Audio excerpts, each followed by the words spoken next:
The Ukrainians managed to keep the front line mostly stable, while both the Russians as well as the Ukrainians increased their production of war material.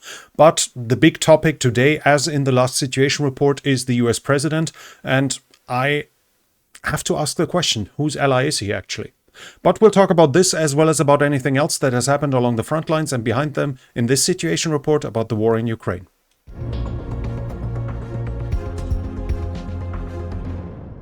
Surfshark VPN is sponsoring this channel for this month. If you want to bypass geo-blocking or hide your internet activity all with a convenient app, then use Surfshark VPN for just $2.09 a month by using my link. You get 4 months extra as well. Thank you, Surfshark, for sponsoring this channel. The Ukrainians have struck an oil pumping station and an electrical substation in Krasnodar Krai. It's reported that the targets were hit. The extent of the damage is unclear from my side. We switch to the developments along the front line, and here in Kursk we have some new geolocations. First of all, here in Sviatlikovo, we more or less have the visual confirmation now of the Russians capturing the town. We see now geolocations in the southernmost part. So we had them march along the whole south and we had them in the east here. The only thing where I did not see a visual confirmation yet is this area here. So theoretically, there could still be some Ukrainian presence in it, but it's probably the case now that Sviatlikovo is confirmed to be in Russian hands. The Russians also attacked on the east of the salient, and here in the direction of Cherkasskaya Konopelka we see a geolocation here of them to the east of the town, and then in the following we have fresh geolocations where they have entered the eastern part of the town and the southern part of the town. The original video shows infantry being attacked by FPV drones, showing that they had true presence in the area, and probably the Ukrainians were already pushed away from this. So Cherkasskaya Konopelka does not seem to be in Ukrainian hands anymore. Whether it's fully under Russian control or still a contested area, that much I cannot say as of yet. The Ukrainian head of the military intelligence, General Budanov, said the Russians, the North Koreans have lost 4,000 men. So a lower number that was previously given of 5,000 to 6,000. He says they lost 4,000 men and now they are operating more or less embedded in Russian units and are training with them and are cooperating more closely. And in the recent times where they have attacked with smaller units, but still obviously suffered painful losses. That was it from the Kursk region. Kharkiv, nothing has changed on the ground as far as I can see, so fighting has continued, but I do not see that anything has changed. We switch to the Eastern Front, and here the Russians have entered the town of Topoli. I have the geolocation here, that they are now inside of the town. Previously they had been here, and now they are apparently rolling up the Ukrainian defensive positions that were likely more oriented towards the Russian border than to the east and the south. They are now seem to take over those positions and have advanced somewhat in this direction.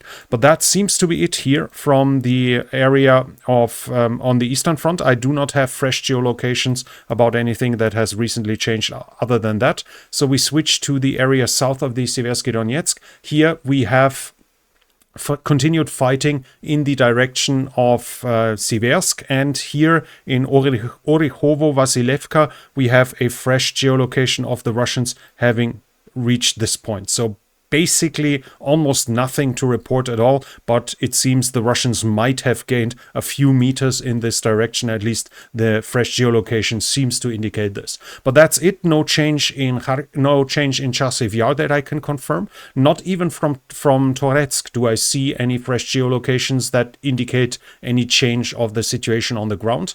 We switch to the Pokrovsk area, and here the Russians are back in Lysivka.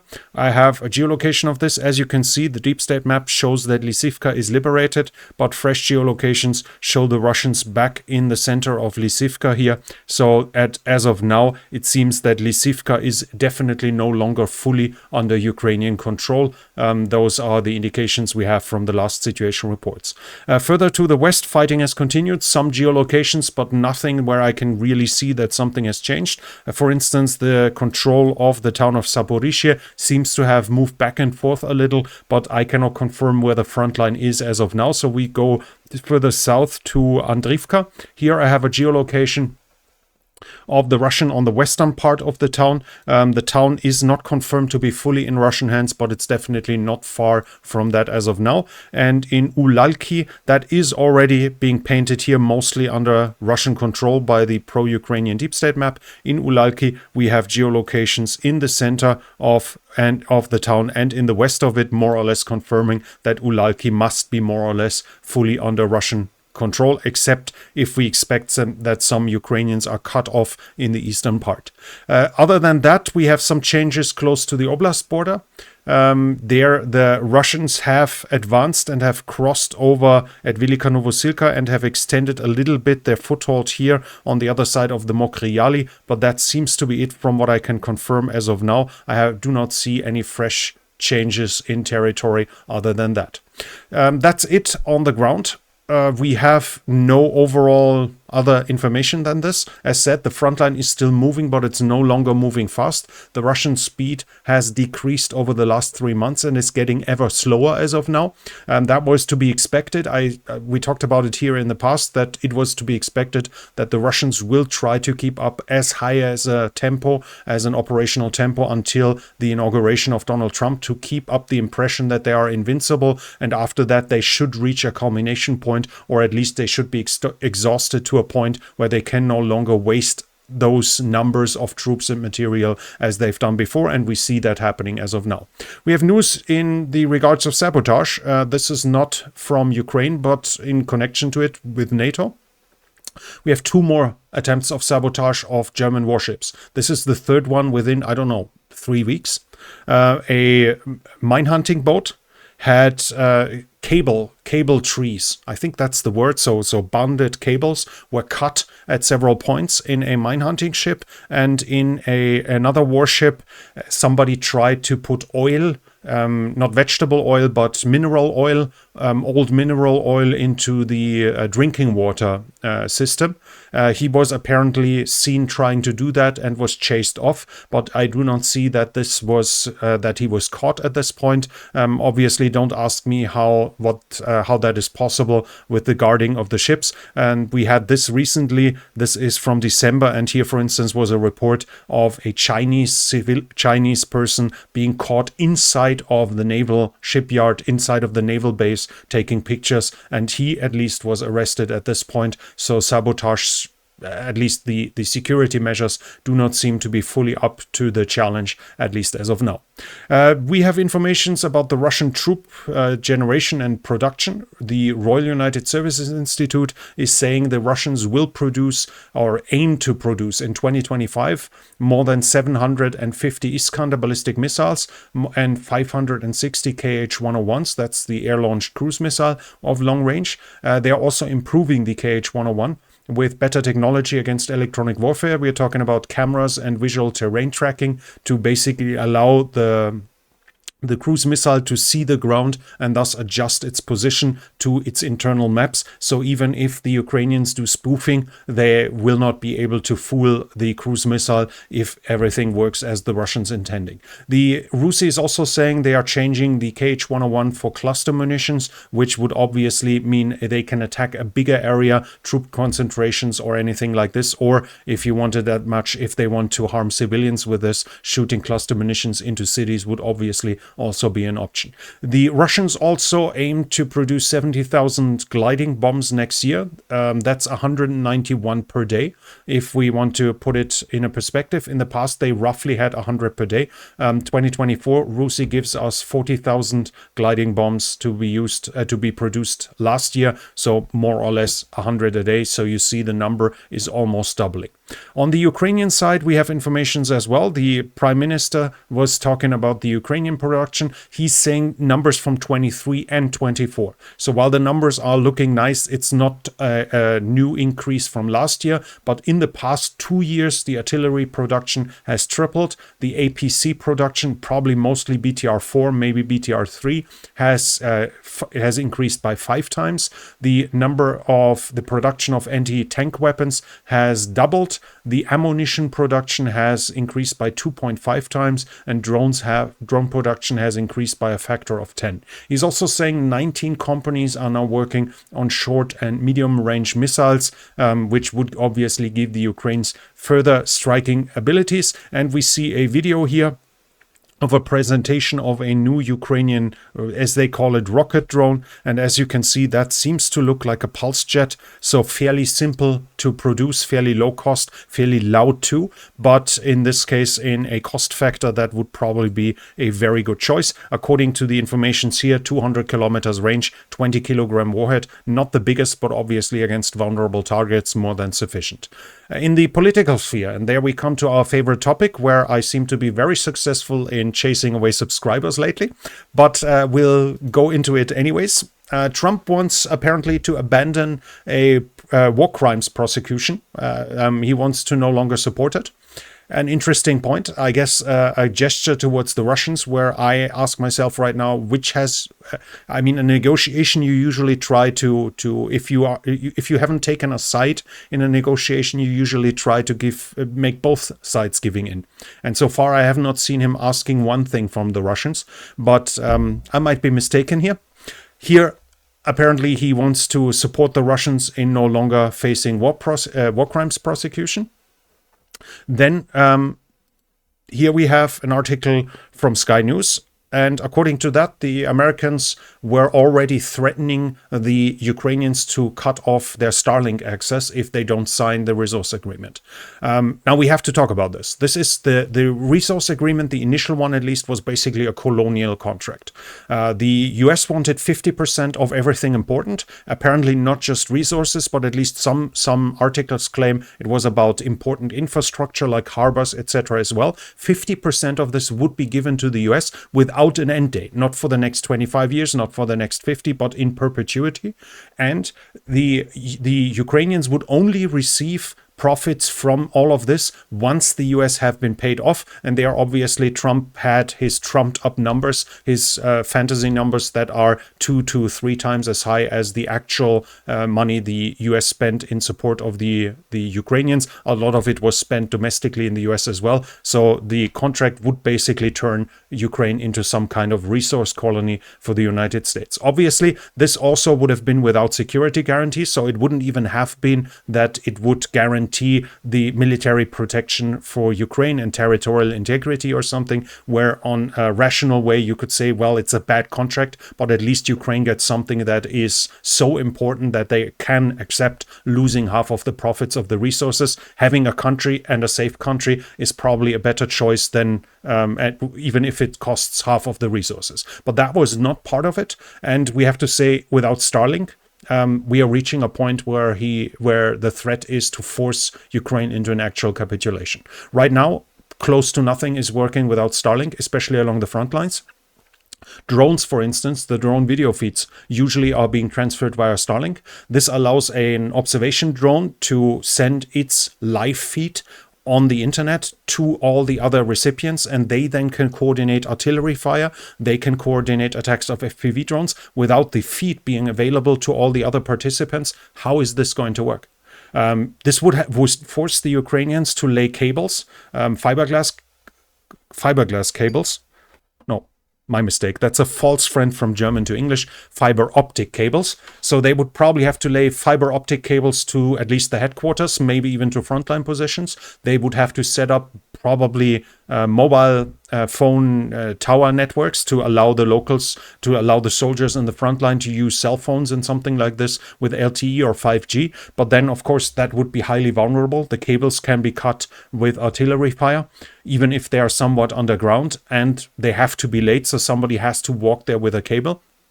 And the towers have a longer range if they are higher. And the higher they are, the more easy they are to identify. So that would be a serious problem to the Ukrainians. And we need to understand, if the Ukrainians can't coordinate their artillery anymore, if they would do with Starlink, if they can't coordinate their FPV drones attacks anymore, if the units in the front line only have to rely on radios, which can be jammed, and the Russian electronic warfare is no joke. So they might be successful locally in jamming it. They might coordinate attacks on cell phone towers with with attacks on the ground.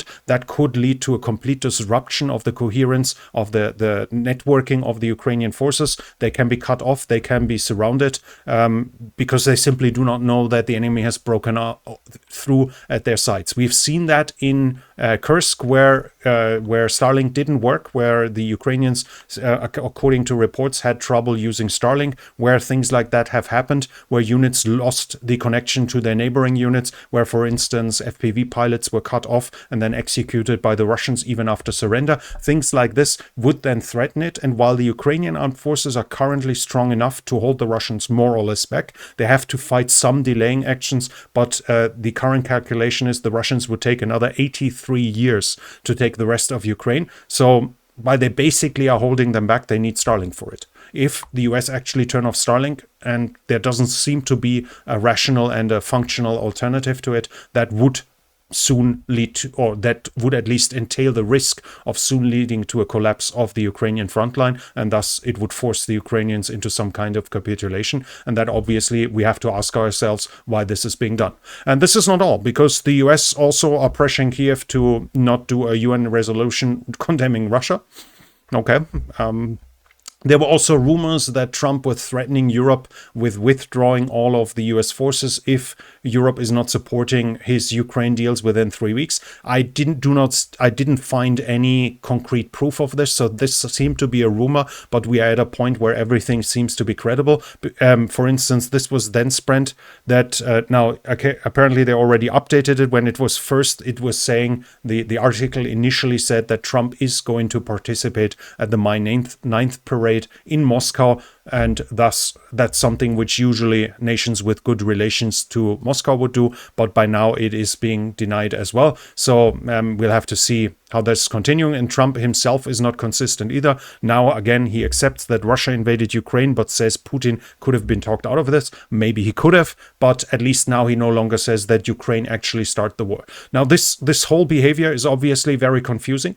We can easily do the way and say he's just an idiot or he's insane. And that's the easiest explanation, because we don't need to think any further, but in the end, it doesn't lead to anything. So I looked around, I looked at different interpretations of this behavior, and I found more or less two versions of it that would complement itself to each other to a certain degree. I do not say that is what is going to happen right now. I'm still baffled to the degree of what Trump is doing. In past videos, I said there is an option that he might force Ukraine to give in really fast and things like this. But first of all, while there was an option, I'd never thought it to be the most likely option. I have to fully admit that. And secondly, what we're hearing from him now, calling Zelensky a dictator, which he clearly isn't, demanding an election, which would force Zelensky to break the constitution, which would probably turn him closer to a dictator, by somebody who says who saves the country doesn't need to follow the laws or something like this, as Trump recently posted on Truth Social. Things like this are kind of confusing. So let's go into the interpretations. One of them is Trump sees himself in a competition with Europe, and he wants Ukraine's resources and he wants them fast. So all of this is putting pressure on Zelensky, so he signs as fast as possible to secure the resources for the United States. To make sure the United States get them as fast as possible, as Europe in return might get a grip on it as well. And on the other hand, Europe has the majority of the frozen Russian assets. So if either the European allies or the United States want some money back from the money they gave from the volume, either the cash or the weapons they gave to Ukraine. The Europeans have several $100 billion US dollars worth in Russian assets frozen, which they could confiscate. The US itself, I think, has a one-digit number in billions, so they basically don't have anything. That's an explanation that he wants to make sure that he gets paid back. At the same time, it's being speculated that he sees Europe as a competitor in other areas, no longer as an ally, and he seems to prove that at least this is not the behavior of an ally towards Europe. And a second theory, which is not really in a contradiction to it, it might complement it, that it's revenge. The resource deal would obviously discredit Zelensky completely if he basically signs over half of the nation's wealth without getting anything seriously back. And the United States are demanding fresh elections. The plan that was recently spread around would be first a ceasefire, then elections, then a peace agreement. And after such a resource deal, Zelensky would likely be deposed. So he would get revenge for the event with Zelensky, where he wanted Zelensky to cooperate in the Biden stories in corruption investigations. And that led to his first impeachment. This could be one of the stories. And obviously another option might be if he gets rid of Zelensky, then he allows Russia to claim victory because the, in quotation mark, Nazis in Kiev have been defeated. As of now, I cannot say what's going on there. I'm baffled. I always thought transatlantic, and what I'm seeing right now is that a strategic ally and a guarantor of Europe has turned completely different way. Basically, I see the US having shattered the Western European security situation and the security architecture that existed since 1945 to 1949. This is completely shattered by Trump, and it seems to be shattered to a degree which might be hard to ever recover. I cannot give a final verdict from this. I will continue research in this regard. Obviously, I will continue reading about this, and at some point we might get an answer for this. But as of now, the informations are very baffling, and they're getting weirder by the hour. We finally also have some rumors, unfortunately just rumors. I see it being already spread around that Italy gives Centauro B1s to Ukraine. Those are basically wheeled tanks. This seems to be the channel that originates this rumor. I have not found any other source. I have not found it yet in any serious media outlet. I have not seen it in any publication quoting the Italian government. This is one channel that isn't small that I kind of know, but that says that Italy is delivering it. And every confirmation of the fact that the Centauro 1 is being delivered to Ukraine takes him as a resource, and he doesn't give any source. So we'll treat it as a rumor right now, but we'll look at the Centauro anyways. This is the Centauro. It's a wheeled tank with 8x8 wheels. It's basically a tank hunter, which can also be used for recon, highly mobile, and a 105mm cannon that can shoot AP-FSDS, but also high explosive rounds. And HESH, I think, can also be shot from this. So as a fire support vehicle, probably quite useful in Ukraine, especially due to its ability for a high speed. Armor obviously is kind of bad, but we can expect the Ukrainians to put a lot of explosive reactive armor on it, at least if the armor allows for it. In total, the Italians have over 200 of them, I think 259, and at least 140 of them are going to be replaced by the Centauro 2. But how many of those will be able to be delivered to Ukraine is unclear. Theoretically, in the midterm, 100 would be available, but we would probably talk about the next 5 to 10 years. So if, first of all, it's unclear whether that story is even true. And if it's true, then we are probably talking about a low 1-digit to very low 2-digit number right now, and probably not a big increase in these numbers over the next months. No fast increase. A good vehicle, depending if the Ukrainians find a good use for it, but nevertheless, obviously, everything helps at this point. But that was it from me for today. If you liked today's situation report, then please give it a thumbs up. It helps with the algorithm. If you have something to add, then feel invited to do so. And if you would like to see more of this kind, then I would like to invite you to subscribe to the channel and hit the bell icon so you don't miss future videos. This channel is only possible because of the support of viewers like you. If you like to support the channel, you can do so by the means in the description. But that's it from me for now. Thank you for watching, and I'll be back.